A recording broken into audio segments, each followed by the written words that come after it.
जया एकादशी व्रत कथा। धर्मराज युधिष्ठिर बोले, हे भगवान, आपने माघ मास के कृष्ण पक्ष की षटतिला एकादशी का अत्यंत सुंदर वर्णन करते हुए सुनाया।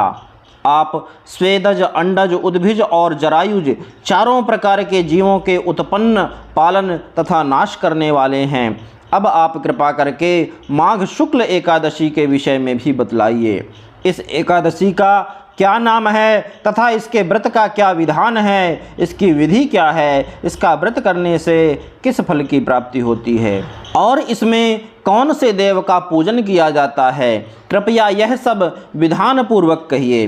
श्री कृष्ण कहने लगे, हे राजन, माघ शुक्ल एकादशी के दिन आने वाली एकादशी को जया एकादशी के नाम से जाना जाता है। इसका व्रत करने से मनुष्य ब्रह्म हत्या आदि पापों से छूटकर मोक्ष को प्राप्त होता है तथा इसके प्रभाव से भूत पिशाच आदि योनियों से मुक्त हो जाता है।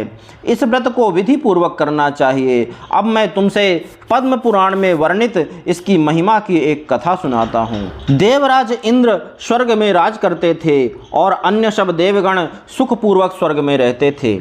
एक समय इंद्र अपनी इच्छानुसार नंदनवन में अप्सराओं के साथ विहार कर रहे थे और गंधर्व गान कर रहे थे। उन गंधर्वों में प्रसिद्ध पुष्पदंत तथा उसकी कन्या पुष्पवती और चित्रसेन तथा उसकी स्त्री मालिनी भी उपस्थित थे। साथ ही मालिनी का पुत्र पुष्पवान और उसका पुत्र माल्यवान भी उपस्थित थे। पुष्पवती गंधर्व कन्या माल्यवान को देखकर उस पर मोहित हो गई और माल्यवान पर काम बाण चलाने लगी। उसने अपने रूप, लावण्य और हाव भाव से माल्यवान को वश में कर लिया। हे राजन, वह पुष्पवती अत्यंत सुंदर थी। अब वे इंद्र को प्रसन्न करने के लिए गान करने लगे, परंतु परस्पर मोहित हो जाने के कारण उनका चित्त भ्रमित हो गया था। इनके ठीक प्रकार न गाने तथा स्वर ताल ठीक नहीं होने से इंद्र उनके प्रेम को समझ गया और उन्होंने इसमें अपना अपमान समझकर उनको शाप दे दिया। इंद्र ने कहा, हे मूर्खो, तुमने मेरी आज्ञा का उल्लंघन किया है, इसलिए तुम्हें धिक्कार है। अब तुम दोनों स्त्री पुरुष के रूप में मृत्युलोक में जाकर पिशाच रूप धारण करो और अपने कर्म का फल भोगो। इंद्र का ऐसा शाप सुनकर वे अत्यंत दुखी हुए और हिमालय पर्वत पर दुखपूर्वक अपना जीवन व्यतीत करने लगे। उन्हें गंध, रस तथा स्पर्श आदि का कुछ भी ज्ञान नहीं था। वहाँ उनको महान दुख मिल रहे थे। उन्हें एक क्षण के लिए भी निद्रा नहीं आती थी।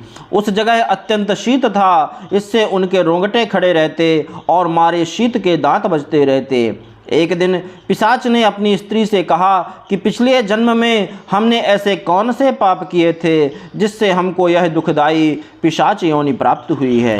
इस पिशाच योनि से तो नरक के दुख सहना ही उत्तम है, अतः हमें अब किसी भी प्रकार का पाप नहीं करना चाहिए। इस प्रकार विचार करते हुए वे अपने दिन व्यतीत करते रहे। दैव योग से तभी माघ मास में शुक्ल पक्ष की जया नामक एकादशी आई। उस दिन उन्होंने कुछ भी भोजन नहीं किया एवं अच्छे अच्छे कार्य किए। केवल फल फूल खाकर ही दिन व्यतीत किया और सायंकाल के समय दुखी अवस्था में पीपल के वृक्ष के नीचे बैठ गए। उस समय सूर्य भगवान अस्त हो रहे थे। उस रात को अत्यंत ठंड थी, इसी कारण वे दोनों शीत के मारे अति दुखित होकर मृतक के समान आपस में चिपटे हुए पड़े रहे।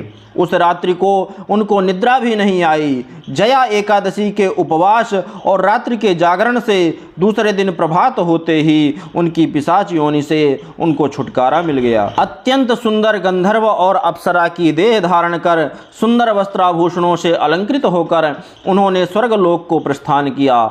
उस समय आकाश में देवता उनकी स्तुति करते हुए पुष्प वर्षा करने लगे।